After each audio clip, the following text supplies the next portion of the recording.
So in this section we will talk about SLAs. SLAs are nothing but service level agreement. You have agreed to some service level, okay, some numbers, some goals for the test, okay, and that you are checking whether your test meets that goal or not. So you have to define a goal right in the beginning before you execute your test. See, the test is not running now. So when you are executing your test, right before you define a goal that during this run I would want to meet so and so goal. When the test executes and it ends, then you can check whether this goal met or not. So this is called service level agreement. You have some agreement for the service level. Okay, fine. Let us see how do we add service level agreement. The fourth section in this design tab is service level agreement. I will annotate and show it to you. This side of the screen is service level agreement. Okay. Now, how do we add? By clicking on this new button, we can add service level agreements. I click on new, and then this is the service level agreement goal definition wizard. This wizard will help me define goals for my load test. Now there are certain type of predefined measurements. Okay, when you have to decide a goal, you have to give some measurement, some parameters, okay, to the measurement. For example, what should be the transaction response time? If you're talking about transaction response time, this is a response time for a particular transaction. Now in your script, you could have any number of transactions. So for which transaction you want to set this goal and what should be the time? So you have to provide the value, threshold value. So there are two things. One is which measurement, okay, and another thing is what is the threshold, what value you want to set as goal. So there are some you can say some measurements here: transaction response time, percentile, and average. Okay, percentile is for the entire run, status per run. Okay, now you have two options here, percentile and average. Average is status per time interval. This is for a short duration in your entire run that you decide for this time interval I want to see the average transaction response time. Okay, this percentile is a new addition in this version 11. Otherwise, it used to be average transaction response time in previous versions. And there is a difference that percentile is for entire run period, for the entire duration of the run, and average is for some time interval of the execution. Now there are some measurements which are for entire interval, that is status per time interval is for some duration within the run, and status per run means for entire duration. So error per second is for time interval, total hit is for entire run, average hits per second is for entire run, total throughput, that is number of bytes sent from the server, is for entire run, average throughput, that is bytes per second, that is for entire run. So you have to decide which measurement you want to put a threshold value on. You want to set that as a goal. And that you can get to know by talking to the client or business analyst, or you can check out your non-functional requirement if there is any such detail that expects your test to follow a particular agreement, follow a particular criteria, then you can set accordingly. For example, you might have in your NFR document or any document from the client that says that I want in my application the search functionality in any circumstance to be complete within 7 seconds. Okay, so now what this becomes? This becomes the response time. And for which transaction? For search transaction. So you will have some statements, some agreements from your client, and you will have to turn those statements into which goal to use, which goal definition to go for from here. Okay. So let us get started. I will begin with the first one, transaction response time, that is average transaction response time. Okay. So let us get going. I'll click on next. This is just a wizard. See, since it is about transactions, these are the available transactions for your script. Now, if you notice, there are some transactions which are manual, like those starting with web_t underscore s1 s1, right? These are all manual transactions. These you have added, and other transactions, the user underscore init transaction is corresponding to the transactions for your init section, for end section, and these are for each action. Now you have 3 actions in your script, so each of those actions have been created as transactions. They are available to you as an available transaction. Okay, where did we do this setting? This is a default setting that you can check in runtime settings that create each action or each step as transactions. Okay, even if we uncheck those, the actions will be taken as transactions. So there are 5 actions here: init, end, notes, itinerary, and booking. So all of those have become transactions. We are not interested in this, so we will add this transaction. Now, for example, if the client says that for this booking or for this web tours application, I want the response times to be within 5 seconds. Under no circumstances, the response times should go above 5 seconds. So, whatever you do, you log in, you click on flights, you click on booking page 1, you make payment, you check your itinerary, whatever it is, the response time should be within 5 seconds. So this is the criteria I want to set for all the selected transactions. Okay, I do not want to add these transactions because booking transaction will be sum of some transactions here. Again, the time will get added. So I don't want to tamper with the data, and I will only use this manual transactions, which will be helpful for measuring the response time. Okay, so now I go again. Over here, I'll have to check the load criteria. So what is the load criteria? Since I'll have to tell that load check this goal when the such and such load criteria has occurred. For example, when running users are greater than 5, then you start with this, because of course when you are checking response time, the response time is directly linked with the load. If the load is one user, if there's only one user entering into the system and all the transaction response times are within say 5 seconds, you're very happy, right? It's all the conditions are met. But when the load increases, your response times also will go up. Okay, so in that case you will have to tell that what is the load criteria. So I want when running users go beyond 5. Since I'm going to play this test only for 10 users, I'm setting this as 5. So when I say when running users are greater than or equal to 5, at that time you start checking for this goal. Over here, I will have to give threshold values. What threshold values? Threshold values for this measurement. The selected measurement is transaction response time. So I will write transaction response times. I would want that when the load is less than 5, my transaction response time should be say 3 seconds, and when load is greater than or equal to 5, I want all the transactions to be this. So now see what has happened. It will check for this transaction. When running users are less than 5, it will check whether the transaction response time is 3 seconds or not. And when load goes up beyond 5 or more, then it will check it is meeting this 5 seconds of average transaction response time. And similarly, I have applied the same values to all transactions.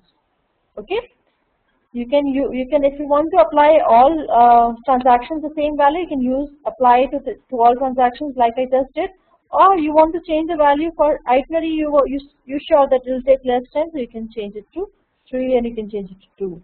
Okay, for sign off I want 1. And even for maximum number of users, or even for 5 or more users, I want 1. So I have changed individual times here for each transaction. Okay, click on next. I have set the SLA successfully. I have defined the goal successfully for that measurement. Now I want to define another SLA. So I can check this box and I say finish. So here again it has given me the result. And I want to check on total number of hits. Now total number of hits per run I want to meet, say it should be 500. So I want the total number of hits for the duration of this run should be 500. Okay. If you notice one thing, that when we add a new SLA and the SLA is per run, you only see the threshold, and when you have interval, you see some load criteria. That is the difference, because you have to tell which, you have to pick up from the entire running duration that which time to which time to fetch this data from. So you have to give the criteria for fetching that time. Like I said, when running users start from 5 to 10, then you pick up this data. Then you check for the score. Okay. So when you have a timeline to take care of, when you are defining the measurement for a particular time interval, then you will need to give load criteria.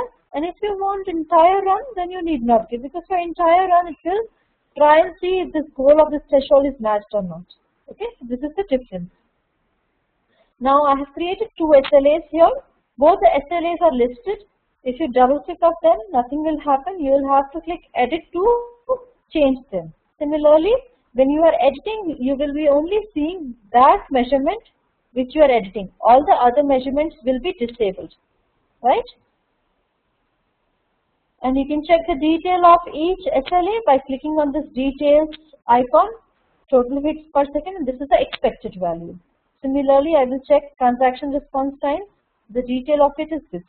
For each of these transactions, I have checked the details. I have set the expected values in terms of transaction response time.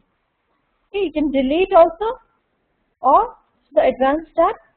In advanced options, in this advanced tab, you are defining what is how to pick up the tracking period. Now, tracking period. See, if your test is running for 10 minutes, you have to see that you have to pick up data to match it with the expected goal, whether this goal is met or not, right?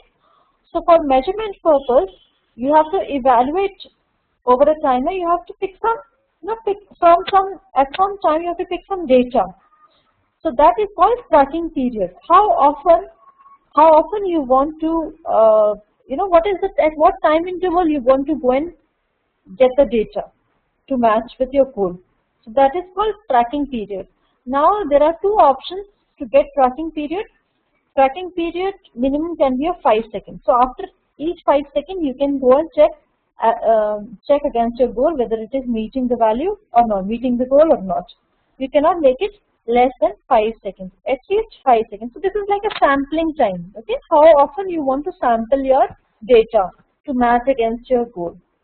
Now, internally calculated tracking period is one option, and tracking period you can decide yourself. So this is like a sampling data. So I want every 20 seconds my controller should match the current value, that is while the test is running, with the goal value. Okay, and internally calculated tracking period is itself will determine the tracking period at which SLA statuses will be determined, whether the status is passed or failed. Okay. Well, so I have set two SLAs. Now I am all set to run my test to see. But since I know that the license I have is only for 25 users, I can change the quantity. Where? So I will select each group and I can change the quantity to very small number. Say I will run it for 6 users. Okay. And the next group, again I can run it for 4 users. Okay. There are two such things here. So I will do it for 4 users. 14 users have been used up now. I'm left with 11 more. So here I will give the count very less again. I'll say 2 users, and again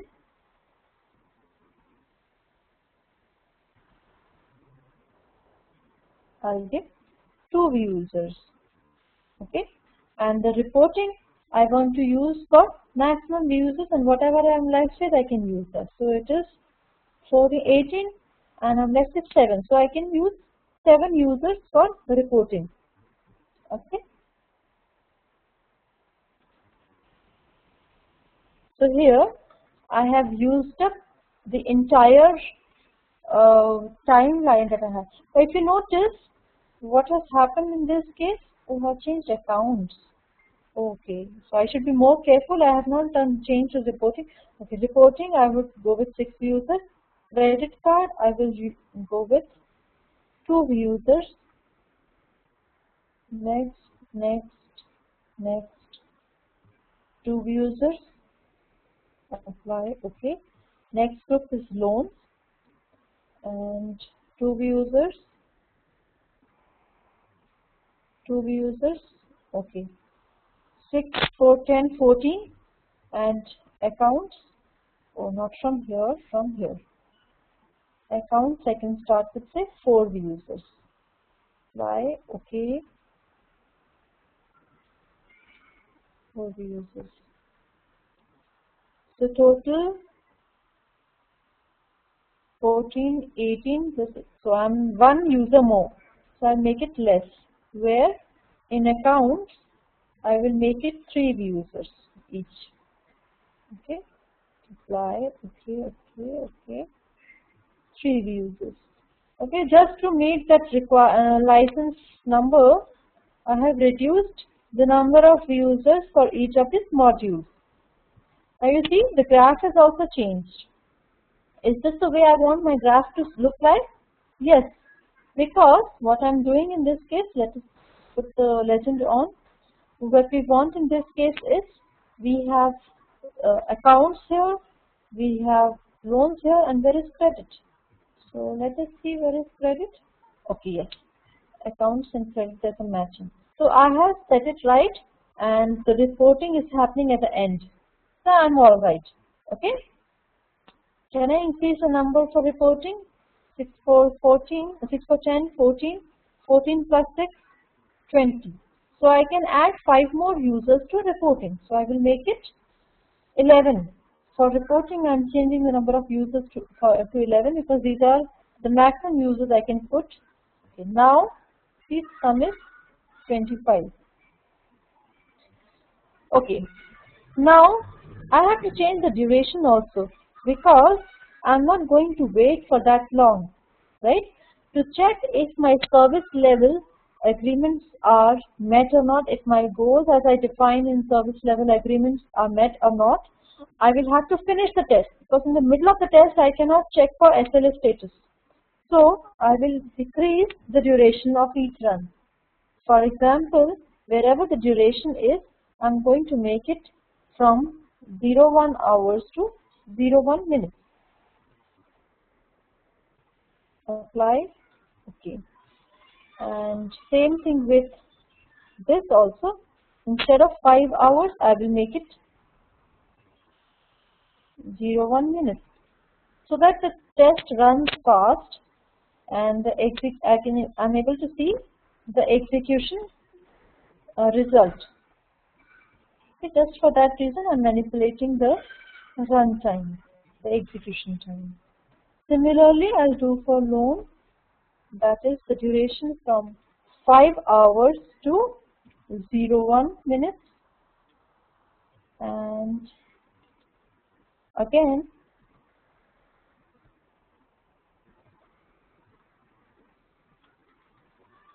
okay, and with the last accounts as well, the duration will be changed from, oh, there's one more thing that I can do. I can copy the schedule setting and I can paste it. For example, I want to do the same thing for loans. I will click on this group. I can click on this icon. It says copy schedule setting from. So copy schedule setting from group, say credit card, and apply it here. So everything will be applied here. Now I want accounts to be same as loans. So I will say copy group setting, scheduling setting from loans. So similarly, I see the duration is also less. Now see the test is such and such. But again, the duration I have not changed. So I can go to credit card. This waiting time, this break time is again 1 hour. I can change it to 01 minutes, right? For 1 minute it is waiting. Apply. Okay. Now similarly, I can change loan. I can make it same as credit card, and similarly I can change accounts. I can make it same as loans. So see, now everything is all fine, looks okay, right? The test is scheduled to end at 8 minutes. This is still more. So let me do some more settings. Maybe the ramp down is too high. No. Alright, I can change one and then copy. So I will make it enter in 4 seconds. Every 4 seconds, 2 users. Similarly, stopping also 5 every 10 seconds. So I'm reducing the time for ramp up and ramp down. I'm going again, and then 1 every 1 second. Okay. So I'm increasing the time, and for this also, oh, it is taking quite a lot of time to ramp down. Apply. Now I've changed this group credit card. I simply copy paste in loans. So loans, copy from credit card, apply, and for accounts, copy from credit card. Okay. Now I'm done, but I'm left with reporting. Now I just change reporting. In reporting, I want the ramp up to be less, 4 seconds every 2 users, and then run for 1 minute, and then 5 every 10 seconds. So this way, what I've done is I have changed the setting. Now entire run will take around 4 minutes. That is all right. Okay. So let's get going. I will run the scenario. Okay. Meanwhile, all right. So let's do. So this has begun running. You see the earlier errors have been reset. There is no error that you see now when the test is running.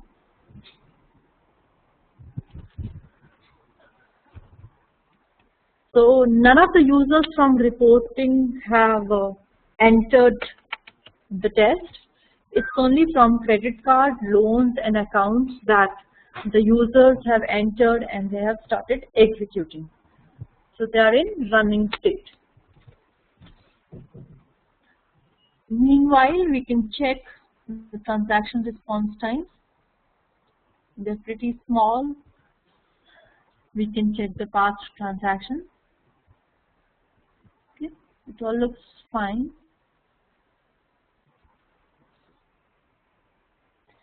So let it run. It will take 4 minutes to complete the entire execution. We do need the test to finish so that we can check in the report if the SLAs have, the goals as we defined in SLA have met or not.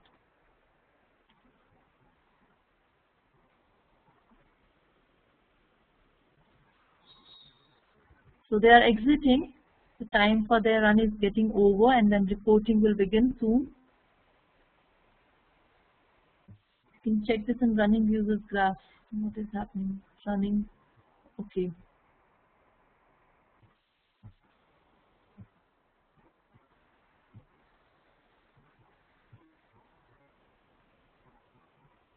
Gradual exiting. Let me see what setting I have done. We can go to options, and this runtime setting.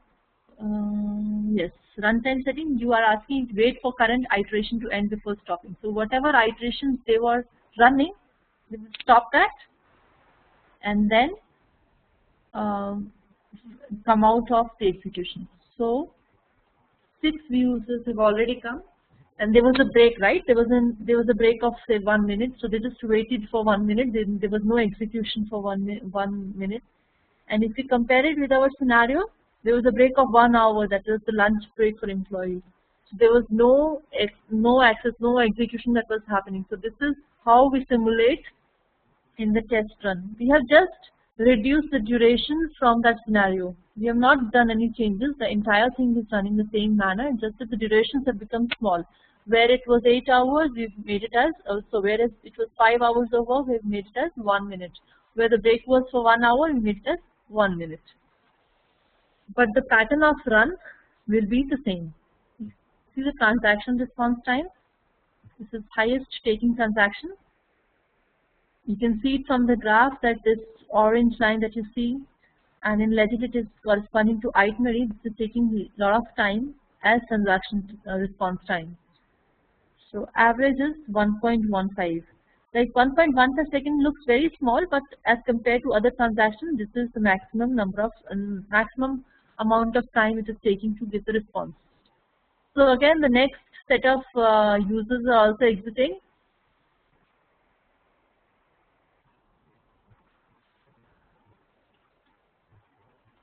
And when they exit completely, reporting will start. These 11 users will jump into the system and will start reporting for some time as we have defined in the run.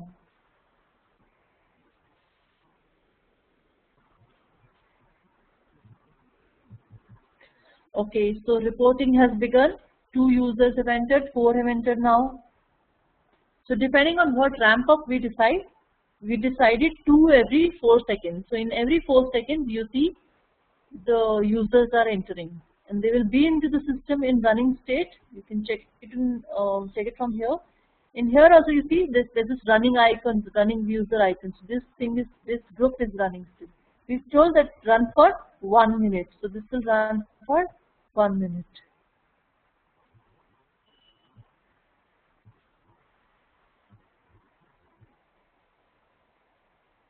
So there was a rendezvous point, and they waited in rendezvous point. Out of that, again they started running. They have been released from rendezvous point.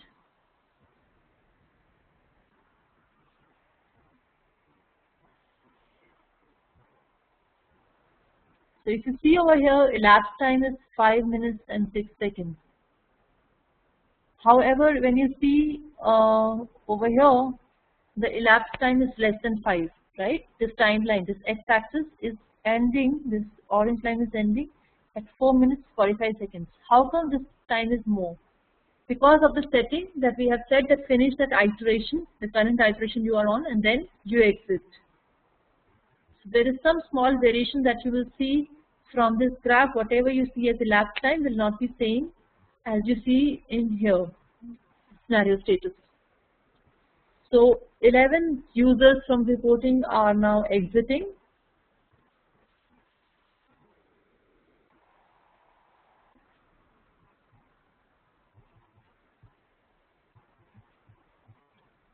Gradually they are exiting, they are completing the work that they're doing, they're completing the iteration or action depending on the setting, and then they'll come out.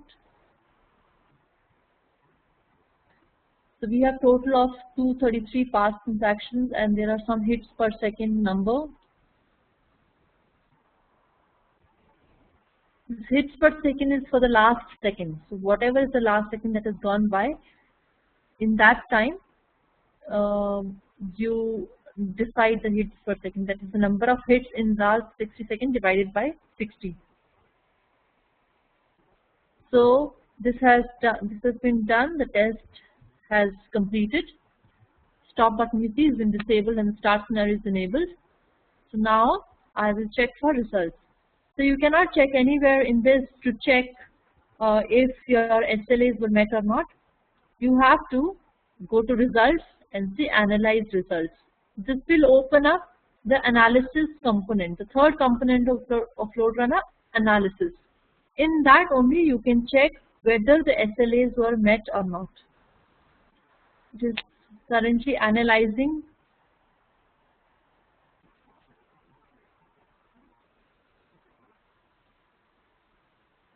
Okay, so in this analysis summary, this summary report, you will check, you will get to know what happened to your SLAs. So you see this tick here. This is representing that the SLA passed. Total hits 1702. What was our SLA? If you click on it, you see SLA status succeeded. The total hit result is 1702. Goal was 500. Okay, so it succeeded. Similarly, you see we had decided some time for transactions. right? Some average transaction response time criteria we set. So it has picked up depending on whatever we had decided as a SLA. I will go back to SLA to show you what we had seen, what we have done. I will click on details. We've done that you check for these and these transactions, and if number of users are less than 5, the transaction response time for login transaction should be 3. Okay, at least 3. And then for more than 5 users it should be 5. Similarly, you would see it over here. For each transactions you have been given, you have been plotted this slots within the time range. Okay, so there are 2 slots that have failed, from 5 minutes 10 seconds to 5:55 seconds. This transaction did not meet the criteria that you decided, the goal that we had decided. Let us have a look what is happening. Okay, so we'll go over here. Okay, tracking period is 5 seconds. That every 5 seconds it is tracking the goal, and these are the criteria we had set. However, there are some SLA failures, right? Let us go back to service summary report and come down. You see this 5 worst transactions section. In this, you will be shown the transactions which, according to the SLA, did not meet the goal, right? Whatever SLA you set, they did not meet the goal. So we can analyze this transaction.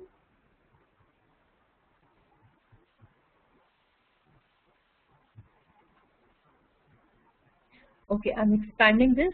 You see from interval 5:10 to 6:15, the exceeding ratio. This is exceeding ratio.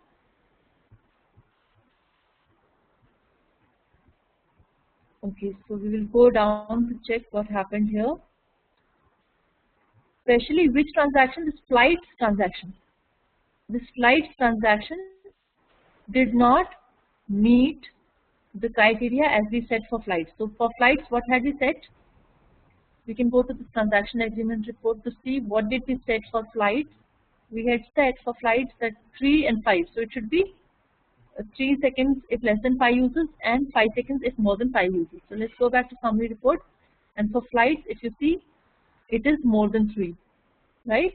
And maximum is more than 13. So it must be more than 5 seconds for more than 5 users. Okay, click on this. You will be taken back to there.